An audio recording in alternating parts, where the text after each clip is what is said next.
Segment 4, Making Your Team More Productive. There's nothing wrong with being a solo practitioner and working by yourself. For most professionals, however, real productivity increases come about as a result of enhancing the work routines of the office team. Eliminate, delegate, simplify. Apply the Eliminate, Delegate, Simplify formula at the end of this segment to every task you perform. Now that you understand what your high payoff activities are, start with your lower payoff items and ask, can I eliminate this task altogether? What would be the result? If I can't eliminate it, can I delegate it to someone? If so, to whom? Can we simplify the task as well? How can it be streamlined?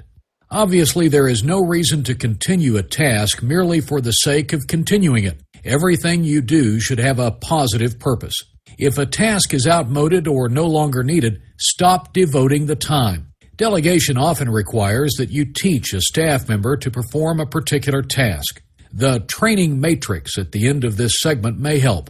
When you delegate a task to someone else, everyone wins. The team member learns a valuable new skill, the job gets done, and you have additional time to spend on high payoff activities. Zealously guard your high payoff time. Help your team develop the habit of coming to your office to pick up files, letters, and other items you have reviewed or signed. Devise the action strategies necessary to make this effort brief and productive. Ensuring successful communication. Workplace communication is the essential connection between daily activity and increased productivity. The quality of communication between you and your team can mean the difference between an efficient enterprise and one that barely functions. Much of your communication with team members will take the form of emails, notes, and memos. Your initial communication often determines the effectiveness of the message exchange. Often your style of writing will determine whether you get a response that is helpful and makes sense, or whether a team member replies in a way that merely generates confusion. The notes professionals write may make complete sense to them, but they are often virtually meaningless to the staff. To avoid a cryptic message exchange, good communicators ensure that the message requires an action or provides requested information. For example, you'll need to review this job description before you schedule your meeting with personnel. Be sure to attach supporting documentation, any file, periodical, or other document the team member is likely to require for reference. Highlight or underline information requests, dates, and deadlines. Brevity is the hallmark of efficiency. Minimal messages help lessen the time required for staff members to respond. Remember that staff members, like most of us, have relatively short memories.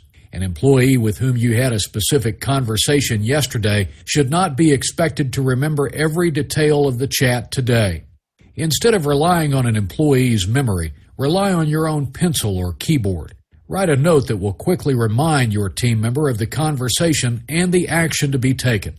For example, we talked about this new security system yesterday, and you'll need to fax this sheet to the company for a quote. Strive to help staff members improve their listening skills. Remind them to pay complete attention and focus on your interaction. If they need to take notes, they should do so. Expect your team members to avoid wasting time asking you to repeat information because they were only half listening when it was given to them the first time. The battle for emotional maturity. Emotional maturity is the single most important factor in determining professional or staff member performance. Emotional maturity is also the most important factor in determining the success of a functioning team. Unfortunately, most professionals lack the desire or knowledge necessary to help team members develop their emotional maturity. What is emotional maturity? Through childhood and the teenage years, we almost automatically grow physically. Unlike physical growth, however, emotional maturity is not an automatic process. Emotional maturity is developed over years of conditioning and experience. The key characteristics of emotional maturity include controlled behavior, a forgiving personality, and tolerance for different backgrounds, personalities, and viewpoints.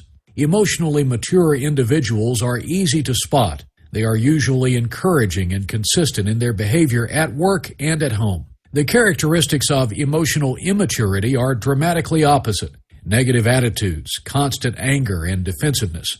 Emotionally immature individuals often appear very opinionated or arrogant, and they tend to discourage the efforts of others.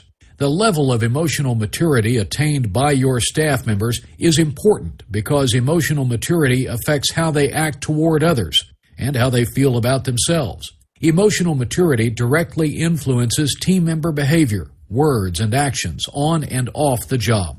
By helping your team members grow and improve, emotional maturity improves, and team productivity increases as well. So many aspects of a successful enterprise, efficiency, communication, general effectiveness, and overall office attitude, are dependent upon emotional maturity. The time, effort, and energy you spend helping team members gain emotional maturity is never wasted. When you help others grow, you improve every life you touch.